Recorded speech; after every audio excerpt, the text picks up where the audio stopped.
Good afternoon. I'm Kristen Askelson, Managing Editor of the Acadiana Advocate. And along with KATC and Access Behavioral Health and Recovery, we're proud to sponsor this town hall, the second in a series of 3 on the opioid crisis in Acadiana. So over the past months, we've been losing 3,000 people a day who have been dying of COVID. So it's understandably overshadowing other health crises in this country. But in the midst of the coronavirus pandemic, there is an epidemic of opioid abuse and overdose that is being worsened. In the first town hall that we held in January, we talked in depth about the numbers. And before we get started to talking about treatment today, I just want to highlight some key stats. In Lafayette Parish, in 2020, there was a 51% increase in overdose deaths. There were 55 people who reportedly died from a drug overdose in 2019, and that number grew to 83 in 2020. Most of the deaths were caused by a polydrug overdose, which is just more than one drug. Of those, 24 people had both fentanyl and methamphetamine in their system. And it's statewide. Every month, starting in March, there has been an increase in Louisiana in overdose deaths compared to 2019. In March, there were 133 people who died from a drug overdose, and there were 85 deaths in all of 2019. And it's national too. So the CDC said there were more than 81,000 overdose deaths in the 12 months that ended in May. That was the highest number of overdose deaths ever recorded in a year-long period. So those are the numbers. Today, though, we're going to talk about treatment and all of the issues surrounding treatment, different types, access to treatment. But first, I'm going to introduce our panelists.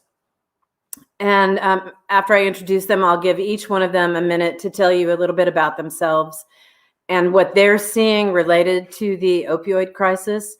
And then we're going to open it up for a Q&A session with the panelists. So first, I'd like to introduce Darren Davis. Darren is a graduate of the University of Louisiana at Monroe School of Pharmacy. He worked as a pharmacist for several years and served as the administrator of elite treatment centers for the past 20 years. Darren is CEO of Whispering Oaks Lodge, a comprehensive addiction treatment center in Youngsville. So welcome, Darren. Thank you. Welcome. Appreciate it. You want to talk just a minute about what you guys offer and what you've been seeing over the past year? Yeah, I'm the CEO of Whispering Oaks Lodge. It's in Youngsville, Louisiana. I also just opened a new place in Eureka Springs, Arkansas, called the Retreat at Sky Ridge. But what we're basically are private treatment centers that deal with all types of addictions. But we try to make it a lot more patient friendly, do a lot of therapy, just try to treat people a little bit different than rule driven and boot camp treatment like we had done over the years. And we've had some good success. I think what we're seeing more with the opiates are more of the street level, like you said, the fentanyl combined with the heroin. The government has done a very good job of controlling the opiate writing through medications through the physicians, but unfortunately they're finding it on the streets too. So they're making it in somebody's garage and they're going to find it, they're going to sell it. And unfortunately people don't know what they're putting in their body. So anyway, we've had some good success, but I've been doing this for 25 years. You know, some people do and some people don't. It's just a hard disease to treat. So thank you again for having me. Thank you. So next up, we have Dr. Holly Howat. She began her professional career as a speech language therapist. She was project director at the Picard Center, conducting research on topics such as juvenile justice, literacy, and coordinated school health. She also served as executive director of the Lafayette Parish Criminal Justice Coordinating Committee. Holly is the founder and executive director of Beacon Community Connections, a nonprofit committed to bridging the gaps in care and support through non-clinical case management. Welcome, Holly. Hi, thanks for having me. You want to tell us a little bit about what you've been seeing over the past year? You don't deal directly in treatment, but in all of those issues that wrap around treatment. Yes, we really believe in a holistic approach to health and wellness, and that includes anybody that's having a substance use disorder, including with opioids. So, what we do is try to supplement the work that people like Darren and some of the other panelists do by making sure that clients have enough food, good food, if they have food insecurity, transportation, making sure they have transportation, employment. Basically, if they have any other need, we work to get them that need because treatment's going to be more successful if we help them have a stable life. Right. Well, welcome. Next up, we have Dr. Christopher Rodgman. He is board certified in psychiatry and addiction medicine and is the author of over 15 published articles and book chapters. He serves as an attending psychiatrist at Longleaf Behavioral Hospital in Alexandria, where he treats patients with acute psychiatric and substance abuse needs in both the inpatient and outpatient setting. And Christopher also serves as a clinician with Access Behavioral Health and Recovery. Welcome. Thank you. Glad to be here. And just tell us a little bit about what you've seen through your practice. Well, I think it's an ongoing need. The public in general sort of caught on to the opioid crisis over the last probably 5 to 10 years, but it's been going on before that, and really just sort of building steam. And it really has taken on a frightening new I guess perspective in terms of the fact that fentanyl is essentially in a lot of things now, and people don't know it. So what we end up seeing is somebody will buy, say, like a Xanax bar off the street, and what they don't know is that people have industrial presses now where they can make what looks like a Xanax bar that's packed half full of fentanyl. And so a medication naive person can take it and die. At the very least, they will likely overdose. And so it's taking on a sense of urgency, I think. And I do believe that governmental agencies are beginning to treat this aggressively as they should. Right. I know I told you when we talked earlier that fentanyl scares the bejesus out of me. So it's really scary stuff. Sure.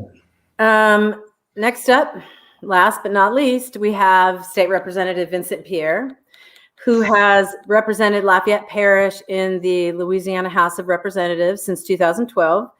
He's a member of the House Democratic Caucus, the Legislative Black Caucus, and the Acadiana delegation, of course. He's also a member of the House Committees for Commerce, Insurance, and Labor and Industrial Reform. And while this may not seem to be an area of specialty for him, in addition to being well-versed in legislation regarding opioid addiction, Representative Pierre also has deep roots in Lafayette, and he has the pulse of the community. So I'm really excited to have you on today, and I hope you could tell me a little bit about what you're hearing from the community about this issue. Thank you, and thank you so much for inviting us.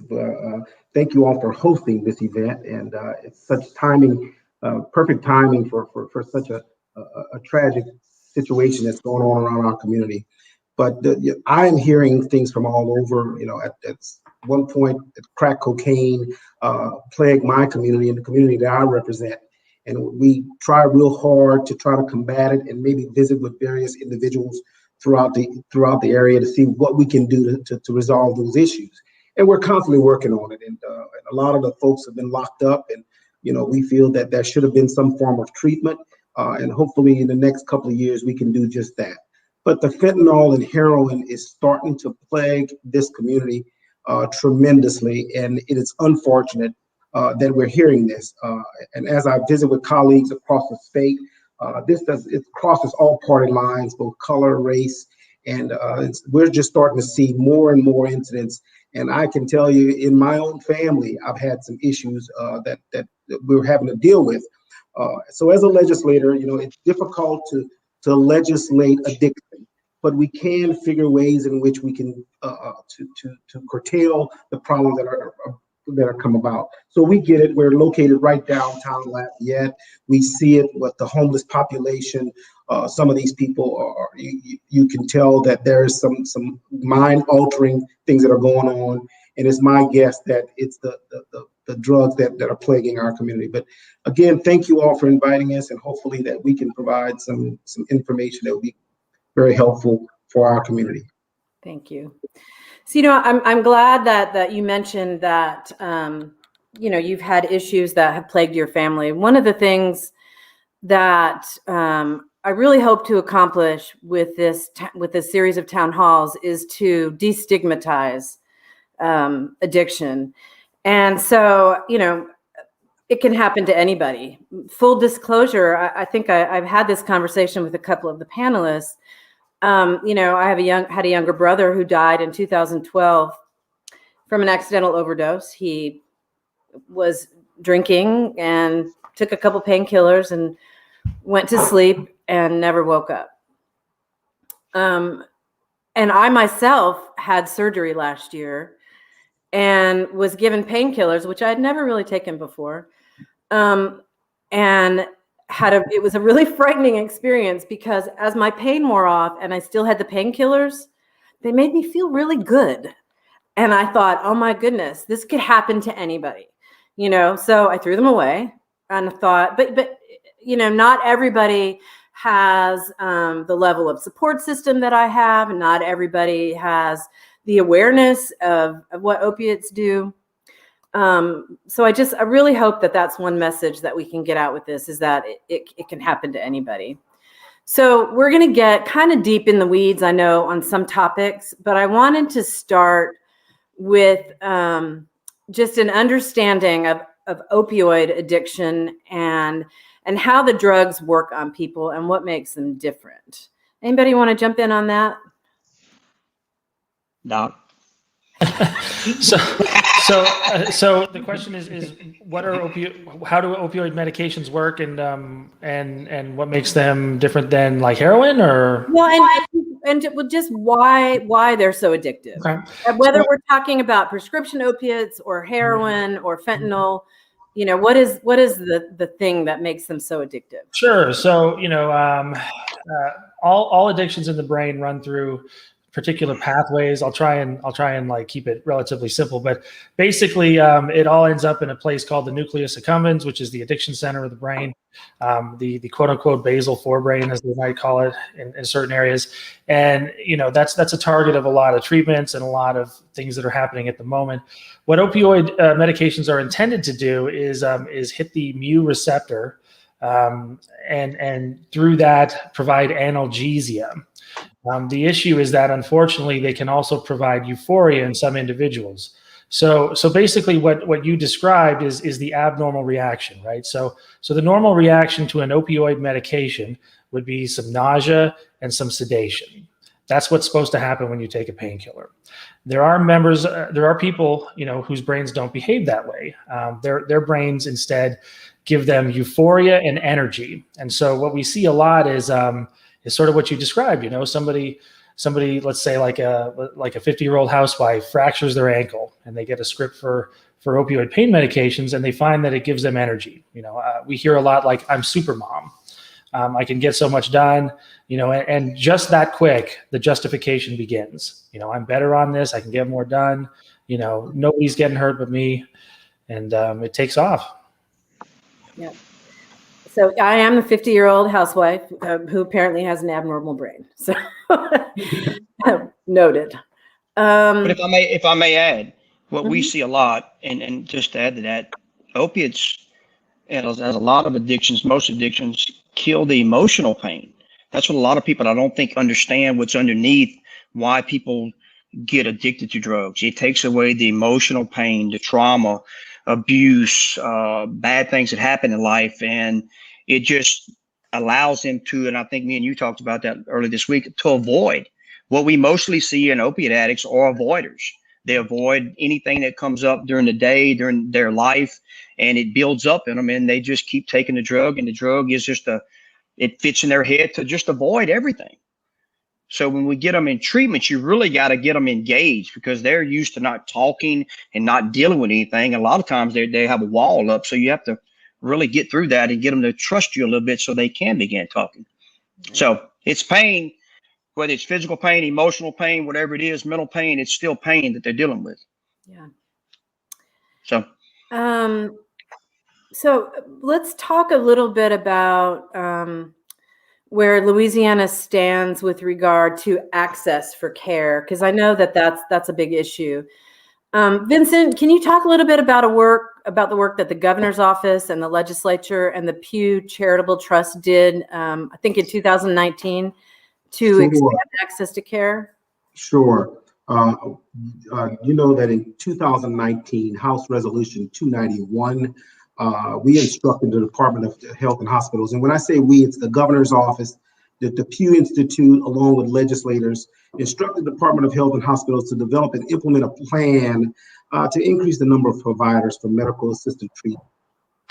It also instructs Medicaid to pay for the case management services in hospitals to help transition patients from OUD, from emergency rooms to those providers, to rooms for providers. So that was something that we thought was very, very, very necessary as we hear the many things that transpired with the opioid problems. Then we had HB 250 instructed all residential treatment facilities, rehabs where people go from 2 to 4 weeks to provide access to some form of medication assistance treatment, such as Suboxone, for opioid use disorders by 2021. Presently, there are 4 to 5 facilities doing that in Louisiana. By the end of 2021, we should have all of them, as I understand it, all of them should be involved in that. Then we also had in 2019 House Concurrent Resolution 71, which directs the health department to create pathways for new opioid treatment programs to develop, which has not occurred in over a decade. OPTs, or medically supervised clinics, where people receiving treatments for opioid disorder can access various forms of medication assistance, methadone and Suboxone. Suboxone. That I can't pronounce some of the types of medications. Then we dealt with House Resolution 257, and that's the big one. When providers are having a difficult time prior authorization in mechanisms to create insurance companies to be sure that patient is receiving the correct treatment. The mechanism often results in a delay in receiving care, which can result in a relapse and overdose. It's always an issue to find a way to deal with prior authorizations. I not only hear that, but I hear that all over the state that it is difficult to get prior authorizations, which can cause death because they're waiting. The patient's waiting such a long time to receive treatments. So those are some of the many things that we've done within the past year to try to curtail the issue. I don't know if some of you saw this past weekend, Louisiana received $6.9 million from an opioid settlement, and hopefully that settlement will help to resolve some of the issues that we have. And that was a settlement that was a joint venture with Jeff Landry's office and along with the other issues to try to deal with that problem and the opioid problem. So the state's been busy. We've been working diligently, and it's fortunate that we have a great person that works that is with us in the Acadiana delegation, and that's Senator Fred Mills, who has been very diligent in trying to fix these problems. One of the things that he also mentioned was now when we have the prescription monitoring program, where every time a prescription is written, that all of the pharmacists can actually see if there's some types of abuse. Also, I understand that law enforcement can also see if there was some types of abuse, because people, they do things to try to get the drug and to try to figure ways in which they can abuse it. So that's kind of what we've been doing as a state legislator to try to resolve some of these many ill wills. So for those of you who are in the treatment field, have you seen improvements? And are you still seeing roadblocks to access? Holly, you deal a lot with like making referrals and getting people into treatment. What are you seeing? I think it's gotten much more accessible, as Vincent was talking about when Medicaid started reimbursing for that. A lot we saw a lot more providers willing to move into that space. In fact, I think consumers need to be very aware of what type of program they're getting into, and not just maybe sign up for the first person that comes along, because you do want someone that has experience and the knowledge and the skill set to do that. I'd also, just talking about accessibility, I don't know if it's well known, but the Lafayette Parish Jail has been using MAP for several years now, and inmates get the injections while they're in jail, and then when they're released, they're connected to a treatment provider that can continue the injections afterwards. So that's something that's pretty unique in our state. That's the Vivitrol. Yes, it's Vivitrol. Vivitrol, yeah. Vivitrol injections. Darren, Chris, do you guys want to weigh in on that? What are you saying with regard to access? Have you seen improvements? Well, I'm probably the only one on the panel not dealing with Medicaid. I deal with private insurance, and access is always been not a problem. It's just dealing with insurance companies. They don't want to give enough time to treat the people. It takes a while for your brain to re-regulate. Chris, I'm sure will vouch for that. The brain's got to re-regulate, and you got to give them time to be able to think and process. And a lot of times insurance companies want them out 2 weeks, 3 weeks, and even in private insurance, and they just set up for relapse. You get them where you're talking about some issues or get into some emotional issues, and they actually if that is a proper word to use, than they were when they first came in. So it's a battle. I've been battling 25 years with it, so we'll continue to do what we can in the system we in. It's just the way it is right now. So I'm curious, how long are people typically in treatment? With me? Yeah. About 4 to 6 weeks, somewhere like that. Now, we used to do 90 days, back in the day. We that's a long time now to do 90 days, 3 months. But where I'm usually 4 to 6 weeks. I get people in a good spot, usually about 6 weeks, get them feeling good, get them on a positive note, deal with a lot of their stuff, get a good continuing care plan, get them introduced to support groups and things they need to do once they leave. Because this is the practice tee. This is how I'll describe it. I'm a golfer. It's practice. Everything has to be taken out of here, and then support comes in. So, right. I'd say on my end, I mean, we're fortunate enough here to have some pretty decent resources where I'm at. Typically the way it works is somebody comes into the inpatient psychiatric hospital for detoxification. If we're going to start them on a medication, we typically do it there. And then they transition to the intensive outpatient program, or the IOP, where they have, group therapy for 4 hours a day, 3 days a week. And then after that, transition to our private practice, which is Access, where we continue to provide, care and medications as needed. So that's a good segue into talking about medication-assisted treatment. I know that this is it's somewhat controversial. Why has it been controversial? Is it becoming more accepted? And Chris, why do you think it works so well? Oh man, there's a lot there. So what to unpack?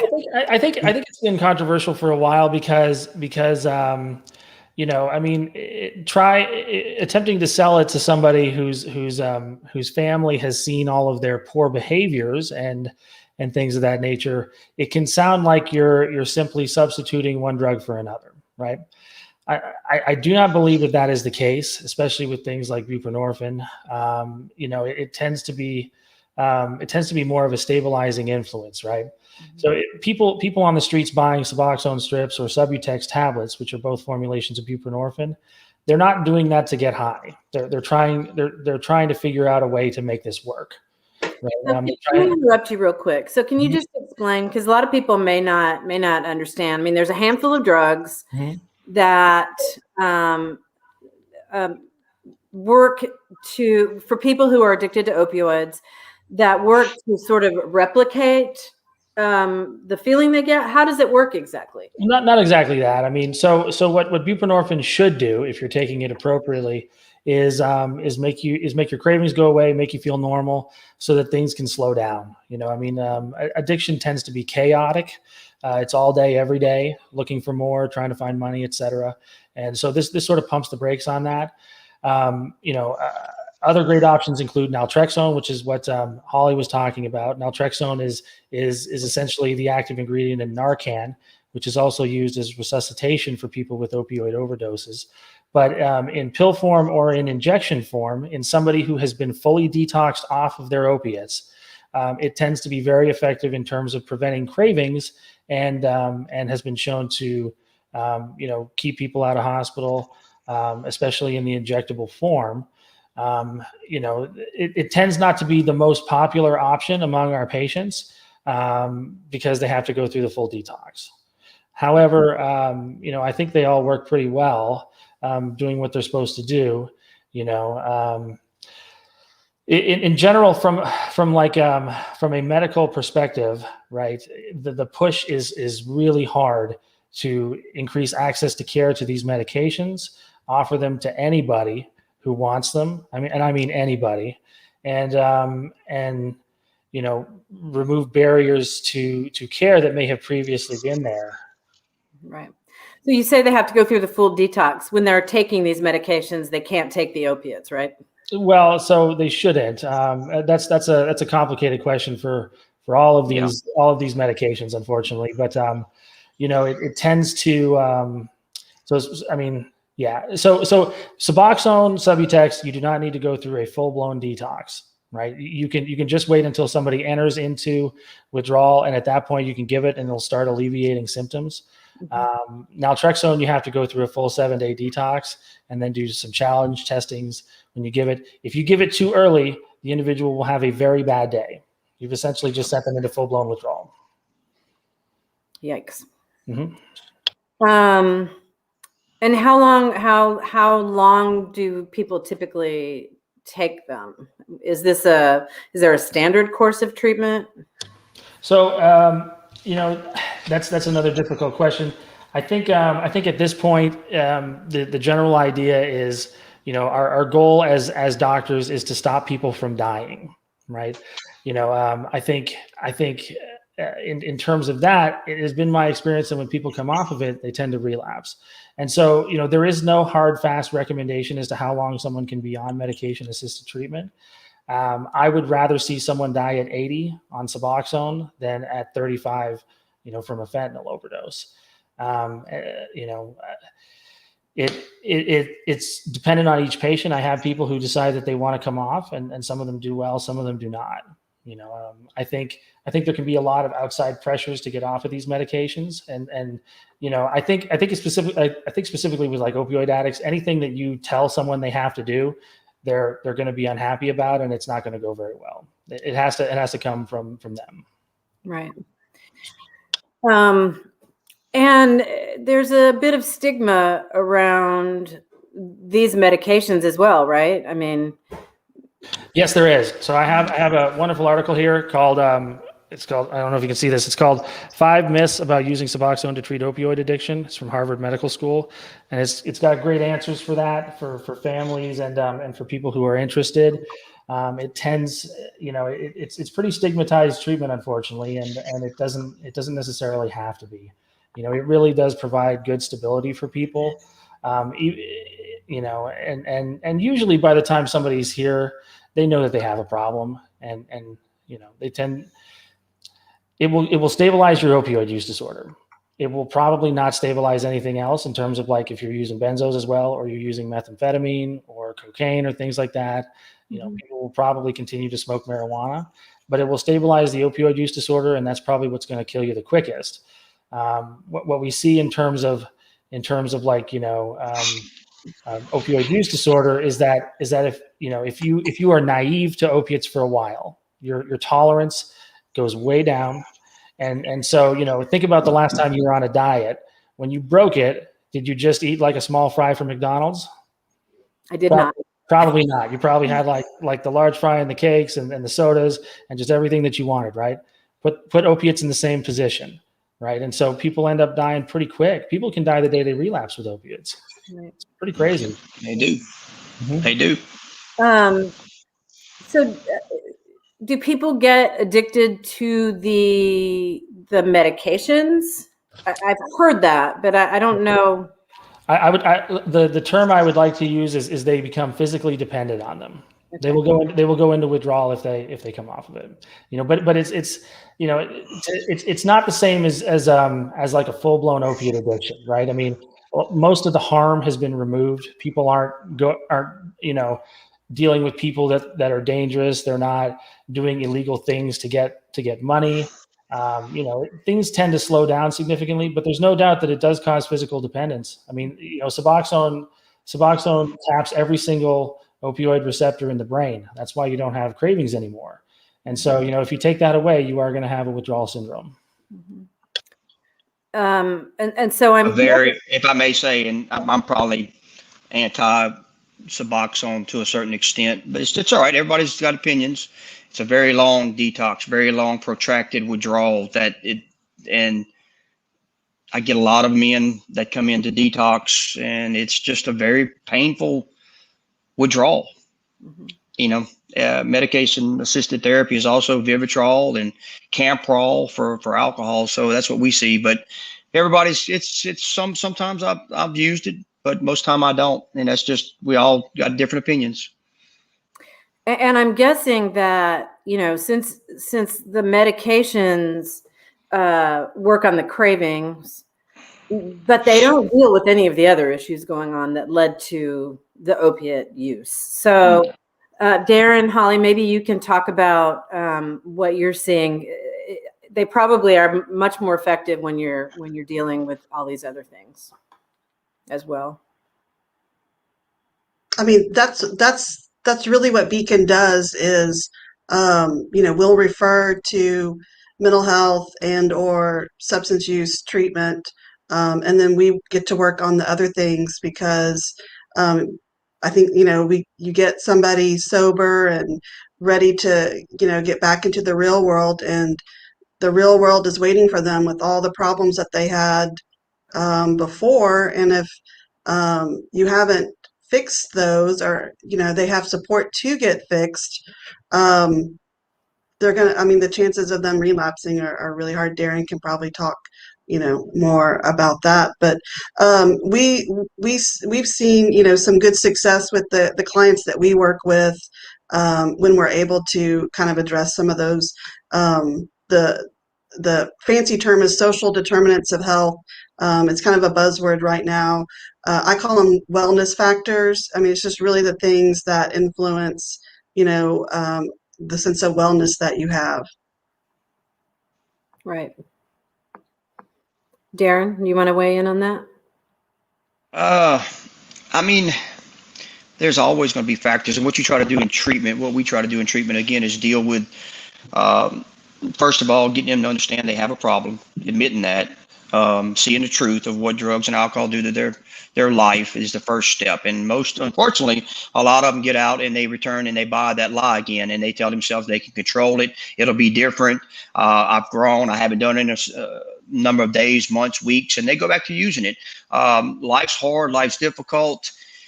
They got to get connected with aftercare groups, support groups, people that can give them support, emotional support, spiritual support, anything they can do on their own, which addicts are famous for. Running their show by themselves, they're going to fail.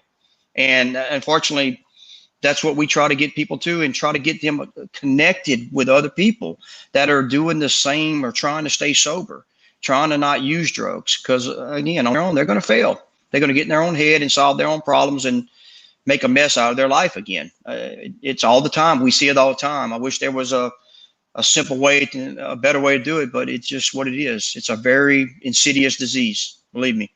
Right. I'm sure everybody's seen it. Yep, and it's all about, coping, right? You take something to cope, and if you don't have it, now you need a different coping mechanism. And Exactly. So, we've been in a pandemic, and that must make it difficult to get the kind of support people need in these like congregate settings. Are we seeing issues with people not being able to meet and not being able to get the support they need?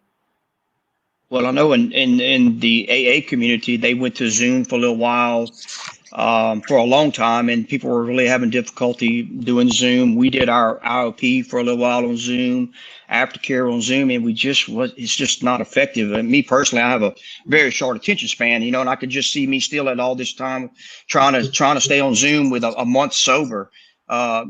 So what we started doing was screening everybody again and doing a COVID screen. And if everybody was okay, didn't show any symptoms, we do it in person again. So that's been my experience with my staff. So we're doing everything in person again.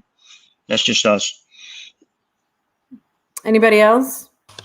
I mean, I think that's kind of that's kind of what we're doing as well. I mean, it's all about the most effective way to reach the individual, right? And Darren's spot on.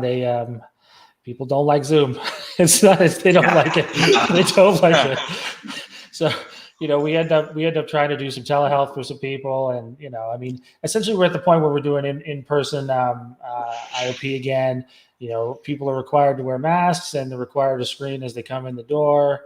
And people who have positive exposures or any kind of issues of that sort, we ask them to quarantine for 2 weeks and come back after that. Yeah. The state anticipates that with the pandemic, there is definitely going to be a setback in the whole addiction of this whole opioid crisis. And hopefully in the next year, hopefully in the next session, we can again address just that. I think, I know, working one-on-one, I'm sure is probably a better way to deal with the patient. You can kind of feel through talking to them where they are. I'm the same way. I'd probably be better dealing with one-on-one than Zoom. But can you only imagine those people with addiction? Their attention span is probably real short. So I can definitely understand that challenge, and hopefully we can address whatever setback we had through the state to fix those problems. Not only attention span, think about being at home with all the triggers, all the stressors that you've been trying to avoid, and you can't leave, you can't avoid them. They're all inside your house. Maybe it's marital trouble. Maybe it's your children acting up, and you're in a house with them. I mean, it just drives addicts. I don't use the word insane, but drives them where they're going to go get drugs. They're going to leave to go get drugs. I guarantee you that. So that's what we've been seeing. A lot of this, the anxiety, the depression, social isolation does really bad for drug addicts trying to get sober in recovery. So anyway. Yeah, let's talk about social isolation. This is hard. It's hard. Yes. Even though, we're not like we were in the first days of the pandemic where everybody was told to stay at home, still so many people are working from home, and I compare it to, it's like there's a hurricane and everyone got sent home, but it's no end in sight. So, I mean, hopefully I saw that the governor got his vaccine today. So that's good. And we got another shipment of vaccines here in Acadiana. Are you seeing, anybody looking down the road, are you seeing a light at the end of the tunnel, and hopefully we'll be able to relax some of these social isolation things and be able to get people back into their groups and where they need to be? Yes, and I think, the governor has done a good job at addressing those issues. That the next stream is going to be the teachers and those that are involved one-on-one with students. So can you only imagine that the stresses that they're going to receive by not having that shot or the shot taken? So hopefully in the next couple of weeks that we'll start seeing more and more shots become available, and the people that are dealing with individuals specifically in the opioid crisis can now be able to be comfortable dealing with their patients. As I listened earlier to Darren, and Darren spoke about the private pay, can you only imagine those that cannot afford the treatments? And I think those are the low-hanging fruits. Those are the individuals that go on to overdose and eventually pass away. I listened to your prior feature the series that you had earlier, Christian, where individuals were talking about more and more people are dying because of these street drugs, and it's the heroin and the fentanyl. That's a big issue. So hopefully, as we move forward in this next coming session, we can indeed look at those kinds of things to find a way in which we can curtail those problems. Vincent, if I just may add, I deal with a lot of higher functioning people, just what I've always done, and it takes them out too, believe me. Right. Just because of money or brains or degrees or own businesses, it's the same disease that's killing everybody. It's still the same solution they have is to avoid and take opiates or take alcohol or a combo of both, just to not deal with their life. Mm-hmm. And that's what happens. So I know it. I just want to say that. I mean, it doesn't matter who, what, anything. It crosses all lines. Believe me, all lines. I would agree with that. I would, I think there's a stereotype of a drug user, and particularly maybe even opioids, as some, scruffy, homeless person.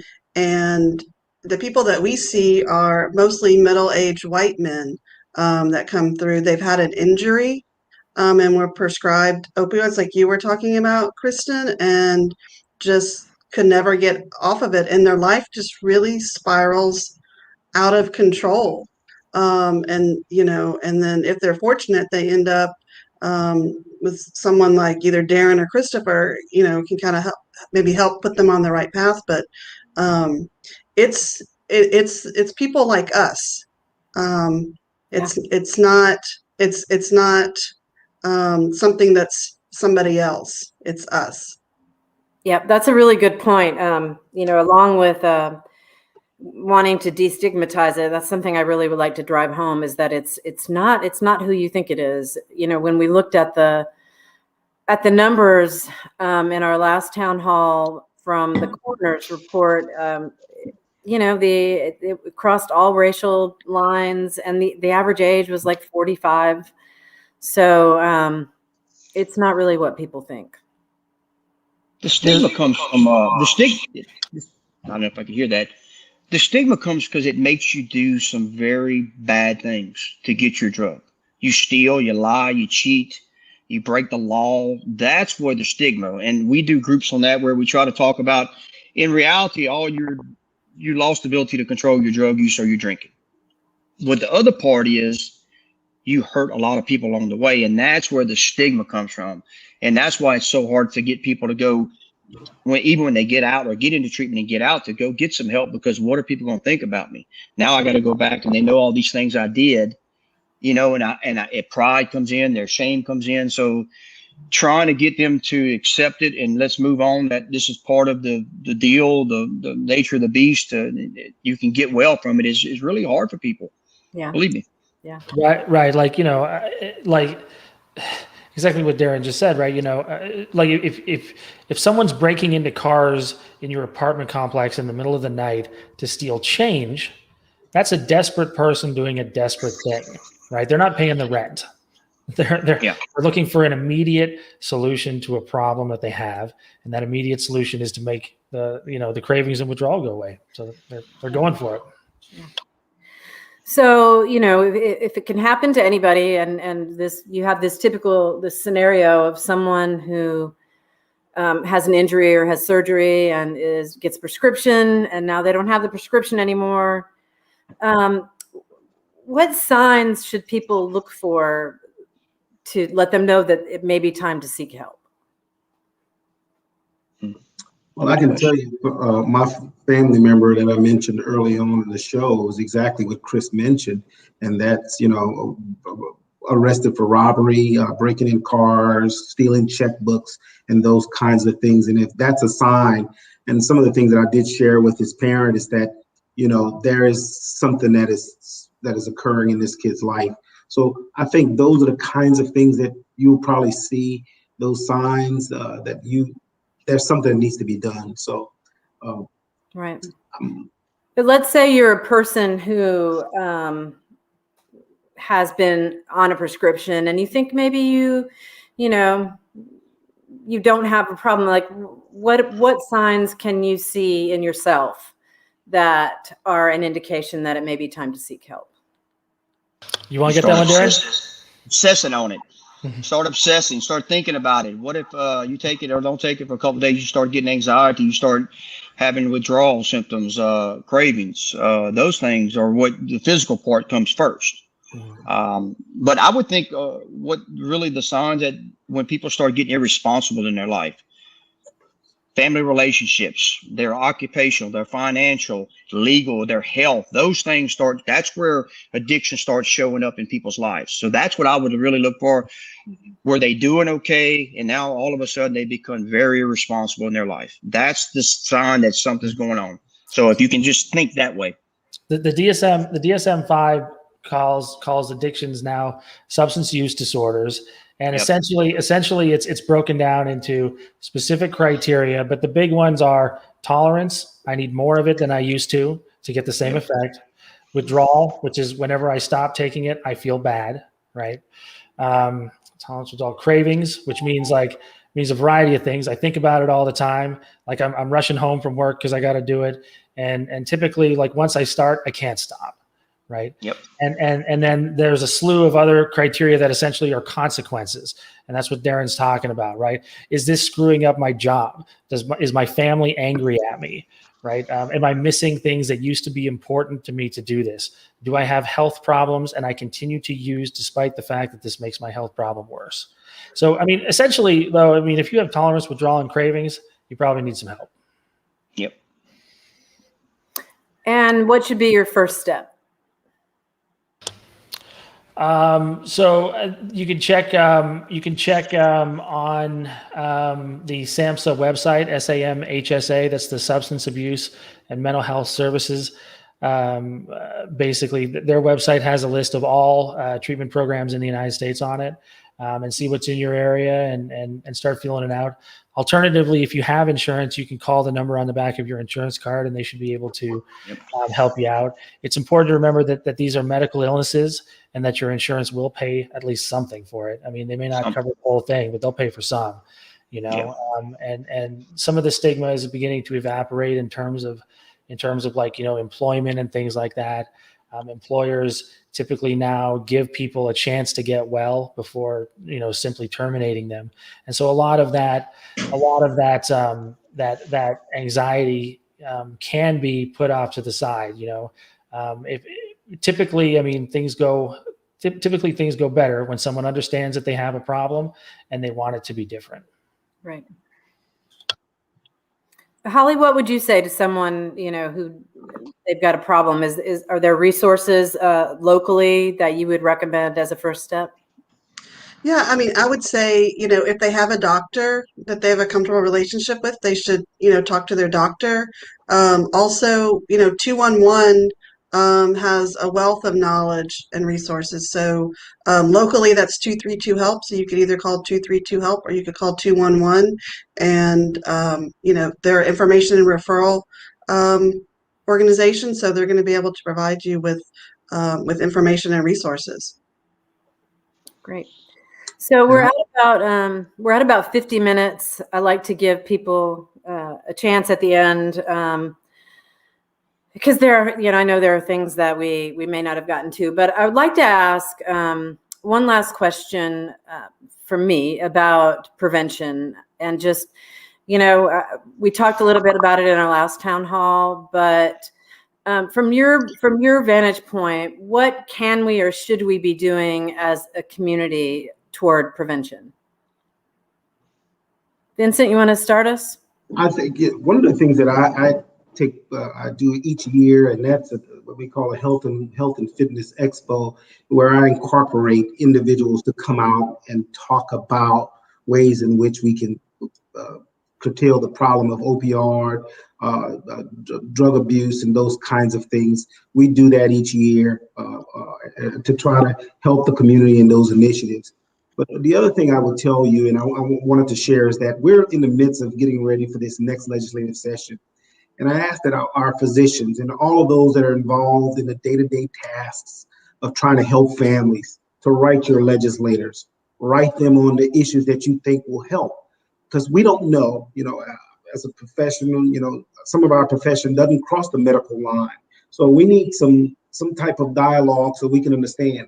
Listen, this series today is helping me tremendously as I go back into the session to talk about, with the medical professionals, to talk about ways in which we can, fix this problem. So that's kind of what my thoughts are. And I think that I just want to thank you for hosting this event. And again, all of the panelists that are here, hopefully we can reach out at some point and you can help me as we navigate through this next couple of years.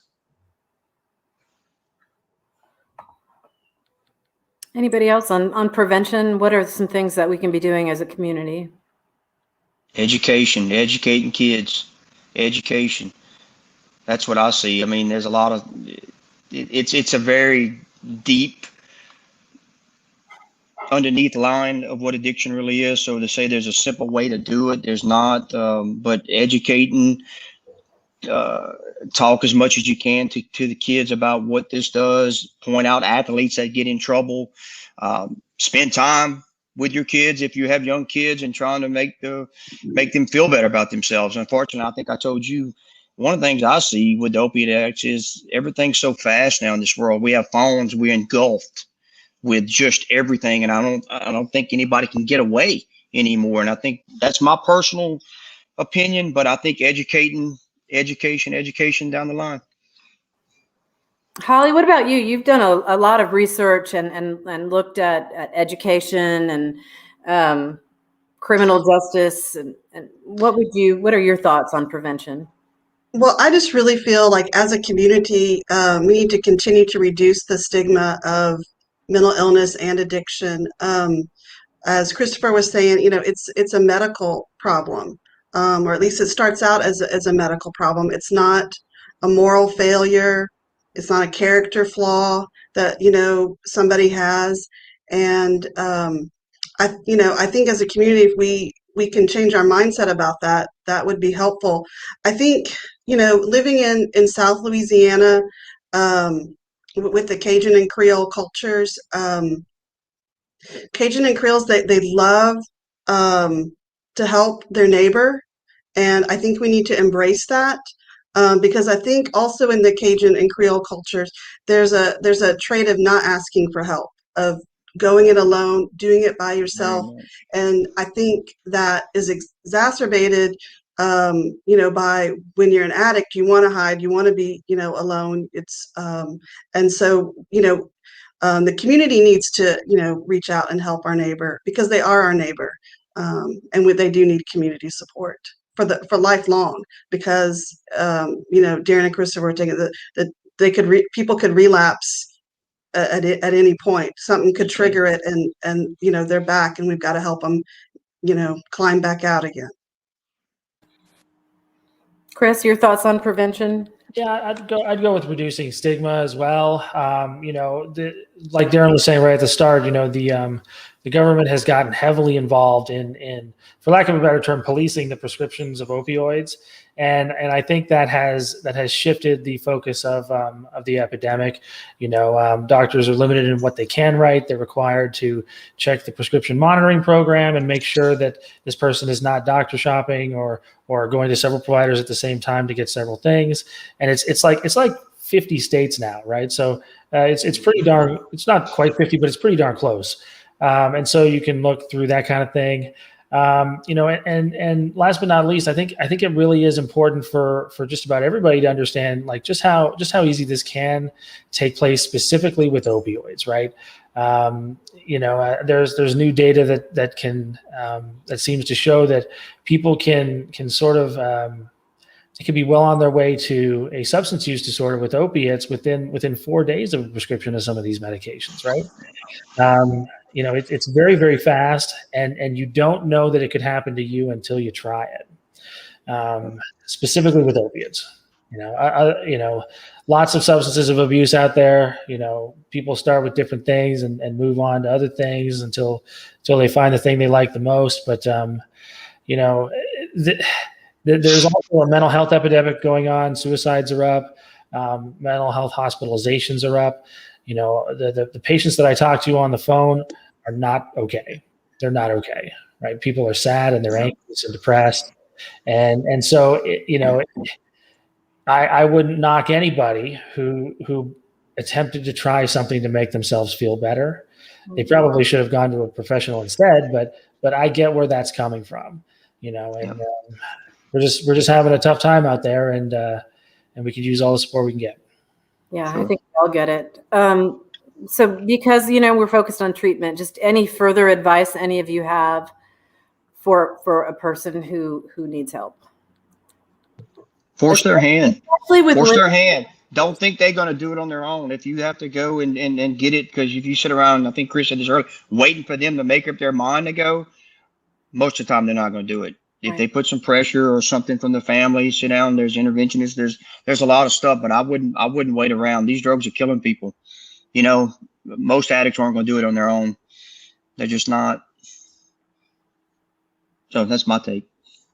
Lots of people enter into treatment through, the legal system. Like they've hit a direct wall where they've been told you either stop or you go to jail or whatever. And some people choose jail. All substance use treatment is voluntary. If a judge tells you to go to rehab or jail, you can choose jail, and lots of people do.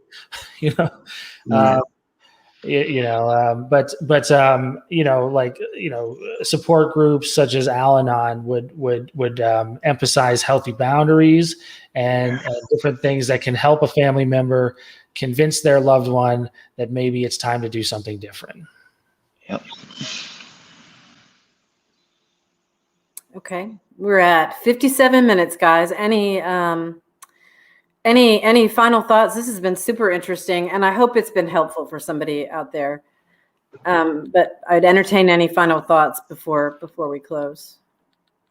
Well, I would just say I think conversations like these are important, and I hope that this group continues to bring this issue, on an annual basis or as needed, because people are going to hear it when they need to hear it, and somebody might not be willing to hear it today, but maybe next year they hear the message. Yeah, good point. Well, I thank you guys so much for sharing your time with us, giving up your lunch hour on this really important topic. Once again, thanks to KATC and Access Behavioral Health for partnering with us on this.